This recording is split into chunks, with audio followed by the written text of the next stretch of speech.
Test 5, Section 1. A man wants to place an order by telephone for some office stationery.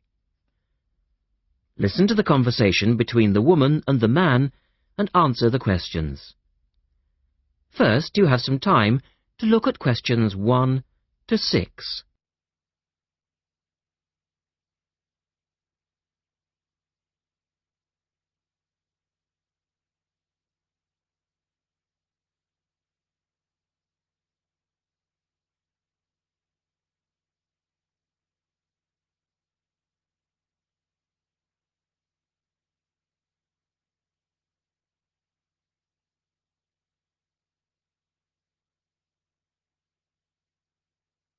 You will see that there is an example which has been done for you.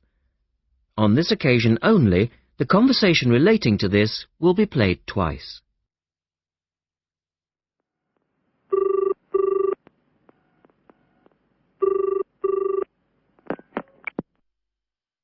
Thank you for calling Millennium Office Supplies. If you would like to place an order, please press 1. Your call has been placed in a queue. A customer service operator will be with you shortly.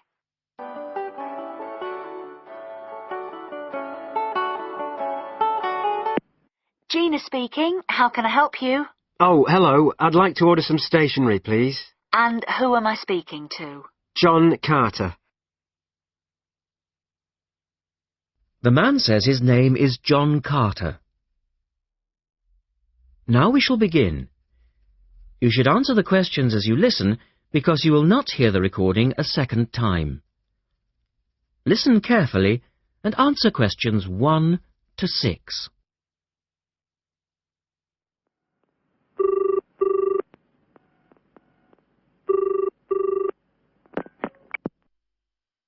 Thank you for calling Millennium Office Supplies. If you would like to place an order, please press 1. Your call has been placed in a queue. A customer service operator will be with you shortly.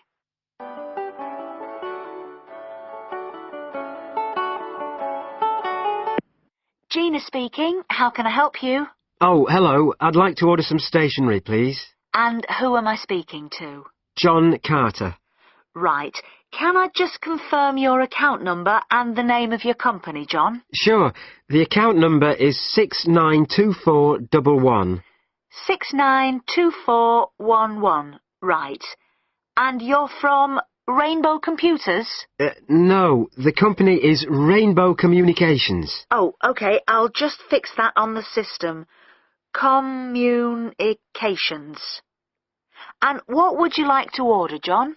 Envelopes. We need a box of A4, that is, normal size envelopes. White, yellow or manila? We'll have the plain white, please.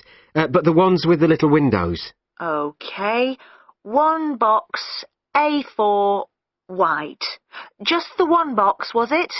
On second thoughts, make that 2 boxes. We go through heaps of envelopes. As a matter of interest, are they made from recycled paper? No, you can't get white recycled paper. The recycled ones are grey, and they're more expensive, actually. Right, we'll stick to white then. Something else, John? Yes, we need some coloured photocopy paper. What colours do you have? We've got purple, light blue, blue, light green, whatever you want, pretty much. There are 500 sheets to the pack. Right, let's see. We're going to need a lot of blue paper for our new price lists. So can you give us 10 packs, please? Make sure it's the light blue, though. 10 packs of the light blue. The woman asks the man if he needs anything else. Look at questions 8 to 10.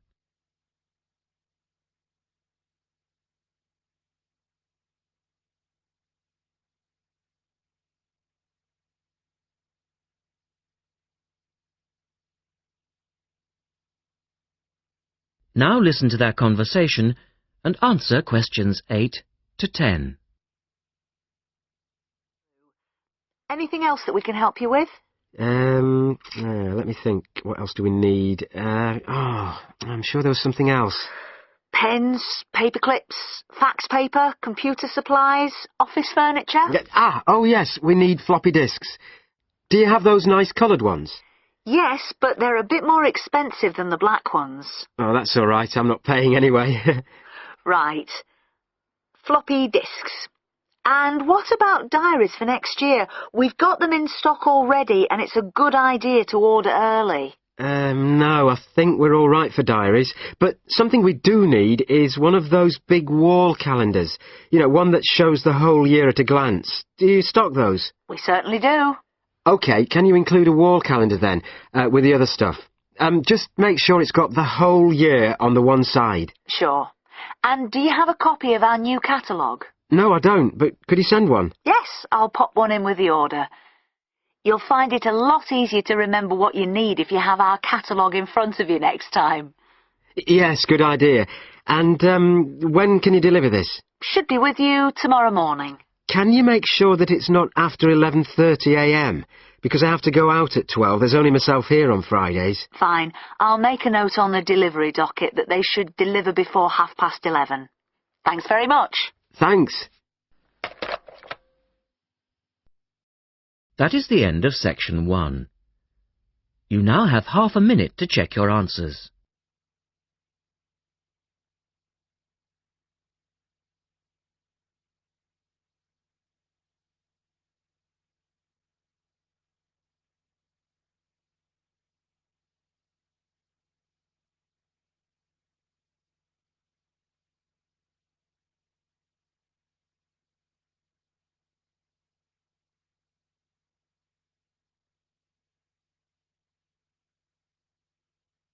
Now turn to section 2 on page 113.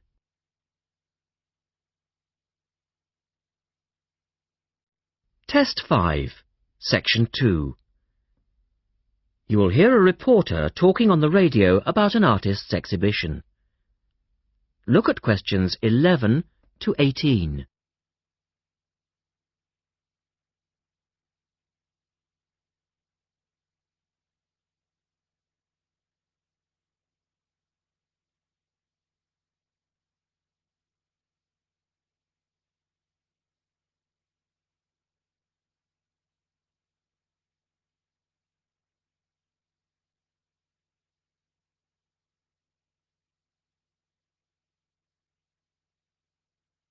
As you listen to the first part of the talk, answer questions 11 to 18.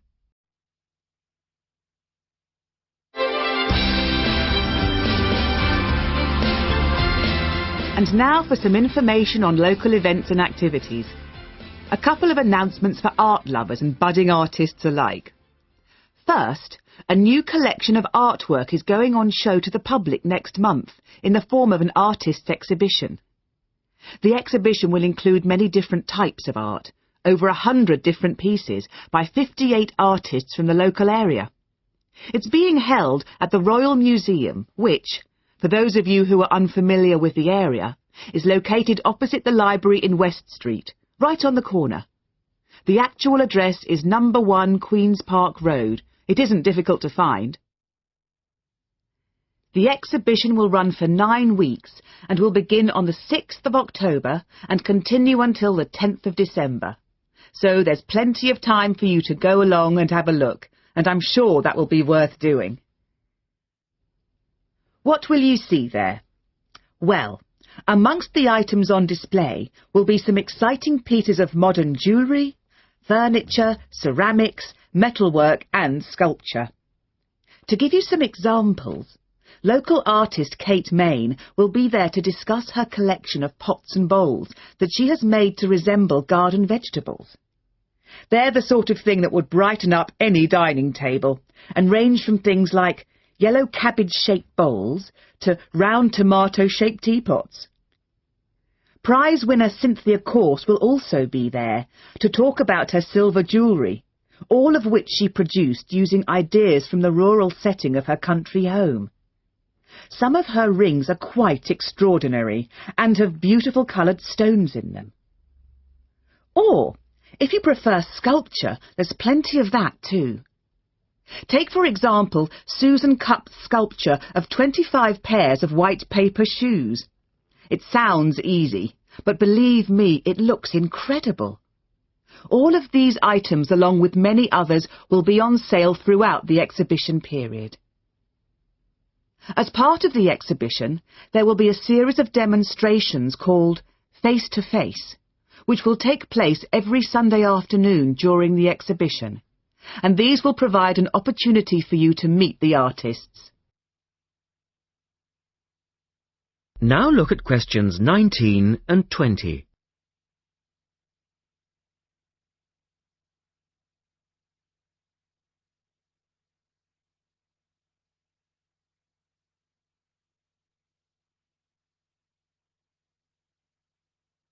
As the talk continues, answer questions 19 and 20. The second set of activities are for those who would prefer to indulge in some artwork themselves. The Artists' Conservatory are holding a series of courses over the autumn period. The courses cover all media and include subjects such as Chinese brush painting, pencil drawing and silk painting. All the tutors are experienced artists. Course sizes are kept to a minimum of 15, and there will be plenty of individual assistance. All the sessions offer excellent value for money and the opportunity to relax in a delightful rural setting. Fees are very reasonable and include the use of an excellent studio and access to the art shop, which you will find sells everything from paper to CDs. And they also include the provision of all materials. For more information on dates, cost and availability, you should get in touch with the programme coordinator on 4592 839 584 or go direct to the website, which you will find is... That is the end of section 2. You now have half a minute to check your answers.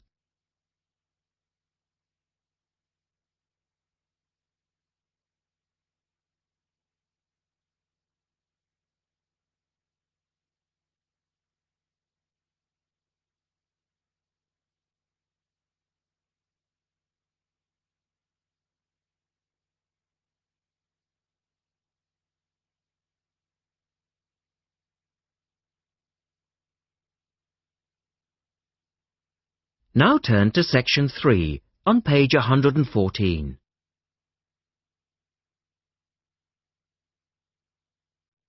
Test 5, section 3. In this section, you will hear an interview with a wildlife specialist called Alison Sharp talking about bears. In the first part of the discussion, they are talking about the history of the bear.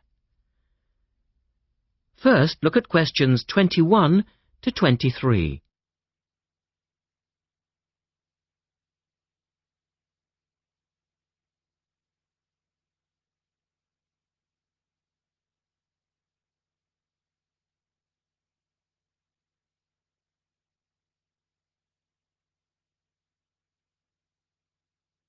Now listen to the first part of the interview and answer questions 21 to 23.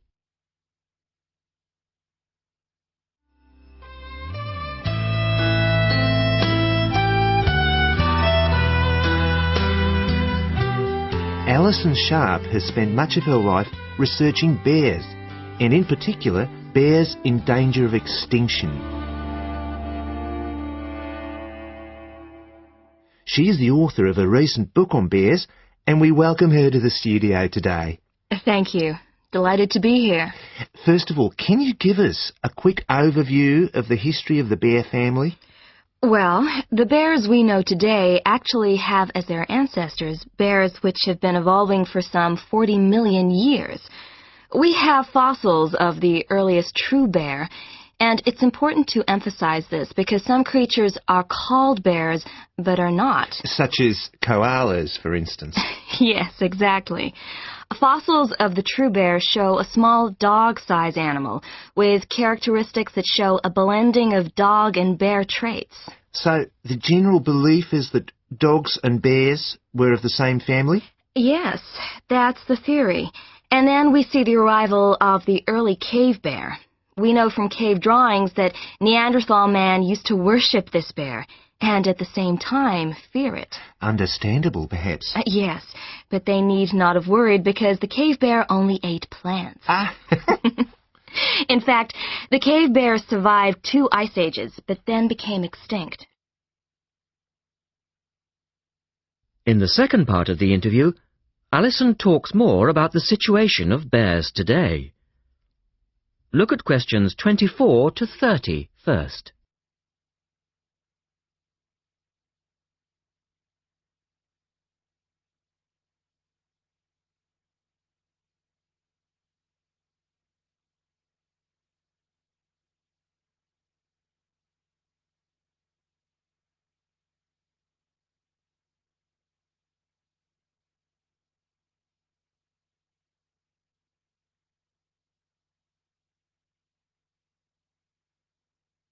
Listen carefully and answer questions 24 to 30. so how many bears can we find today? And are any of them in danger of extinction? Well, I'll answer your first question first. There are 8 species of bear in all, among them the American black bear and the brown bear, from which evolved the newest species of bear, the polar bear. So how old is the polar bear? Oh, he's a relative newcomer, just 20,000 years old. And could you tell us a little about them? Which is the largest bear, for instance? Well, the largest bear existing today is either the polar bear or the brown bear. Right. Don't we know? Well, it depends which criteria you use. The polar bear is the heaviest. The male weighs up to 1,500 pounds, but his narrow body actually makes him look smaller than the much more robust brown bear. So the brown bear appears the biggest. Yes. And the smallest? Well, the sun bear is the smallest of the 8 species. They only weigh between 60 and 145 pounds. That makes him a comparative junior. Yes. And then next we have the so-called giant panda. But that's a small bear too, comparatively speaking. And are all bears meat eaters? No, not at all. In fact, the giant panda is almost entirely herbivorous, living on a diet of 30 types of bamboo. Ah, yes, of course. Pandas are famous for that. And another interesting bear is the sloth bear, which eats insects, particularly termites. He can turn his mouth into a tube and suck the insects out of their nests. So, going back to my second question, are bears really in danger of extinction? Yes, indeed, they are. The sun bear in particular, as they've been hunted almost out of existence. And the habitat of the panda is also being reduced on a daily basis. Can anything be done to reduce the threat to these endangered species? I know, for instance, that it's very hard to breed bears in captivity. Yes. Well, I think that by raising people's awareness generally, we can reduce conflict between humans and animals, to stop the slaughter in parts of the world where bears are still hunted, supposedly in self-defense or to protect livestock, but often quite unnecessarily. And we can also encourage governments to preserve the natural environment of the bear, rather than allow the areas where they live to be systematically destroyed in the name of progress. Yes, of course. And in addition to these global efforts, all profits from the sale of my book will go toward the United Nations Bear Protection Program. That's wonderful. And with the news coming up, thank you for your time, Alison, and best of luck with the book. Thank you very much. That is the end of section 3. You now have half a minute to check your answers.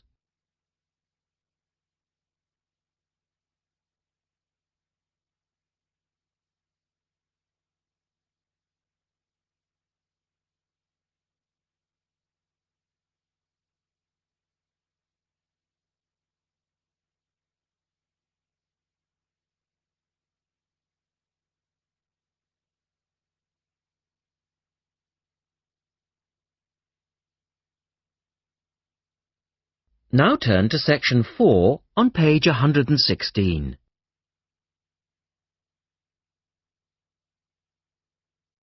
Test 5, section 4.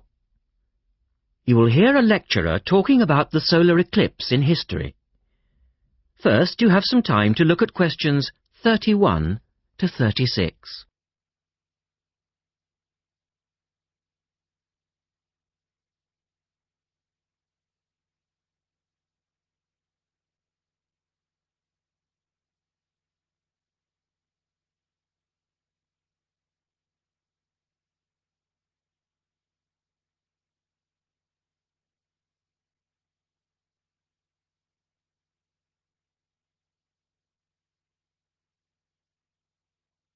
Now listen carefully and answer questions 31 to 36.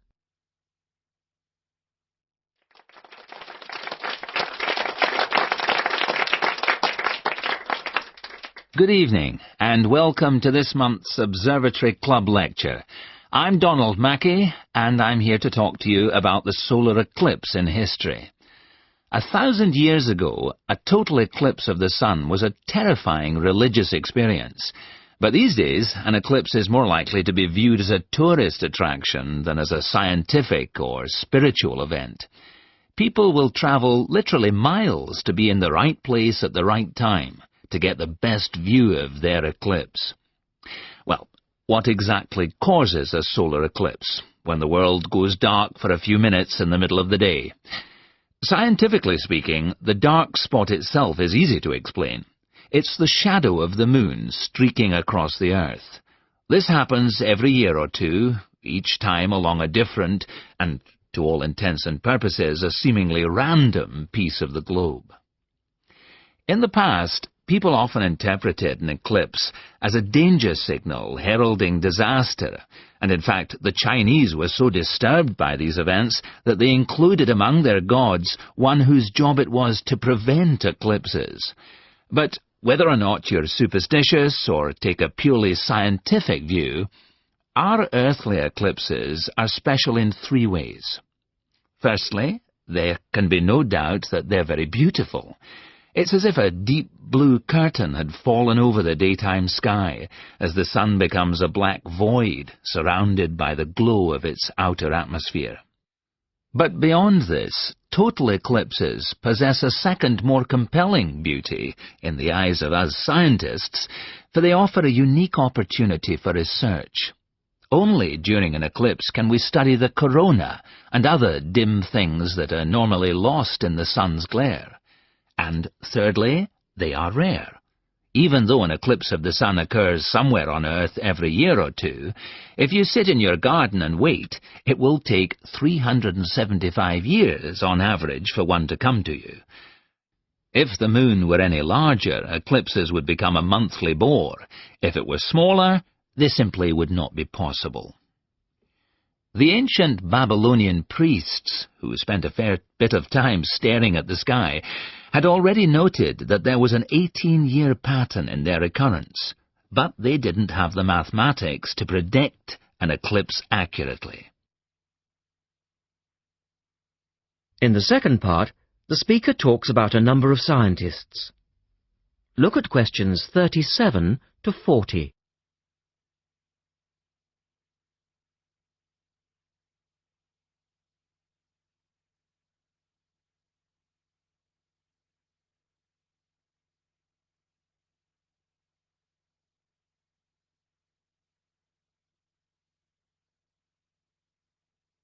Now listen carefully and complete the table.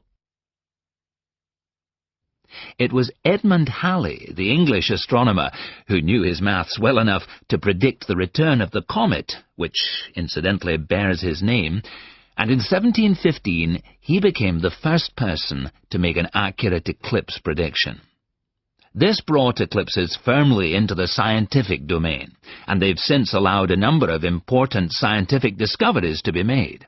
For instance, in the eclipse of 1868, 2 scientists, Janssen and Lockyer, were observing the sun's atmosphere, and it was these observations that ultimately led to the discovery of a new element.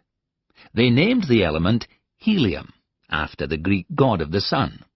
This was a major find, because helium turned out to be the most common element in the universe after hydrogen. Another great triumph involved Mercury. I'll just put that up on the board for you now. See, there's Mercury, the planet closest to the sun, then Venus, Earth, etc.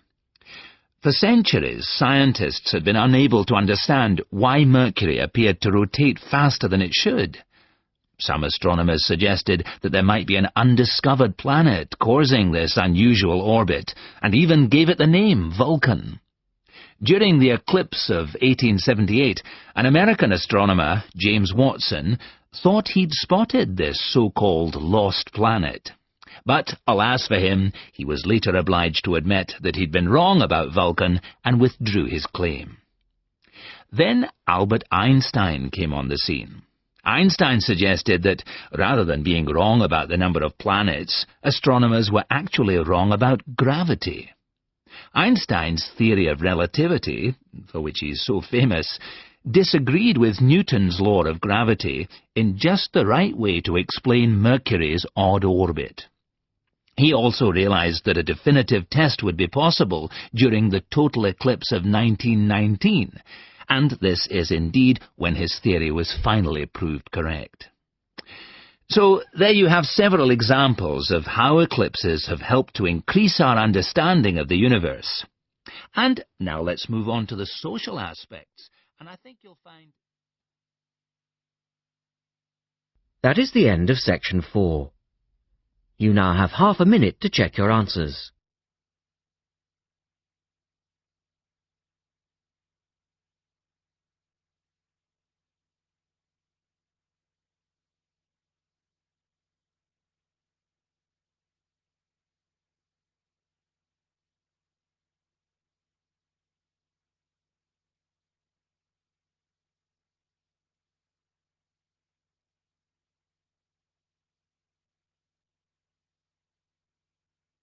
That is the end of the listening test. At the end of the real test, you will have 10 minutes to transfer your answers to the listening answer sheet. Published by and copyright Pearson Education Limited, 2001.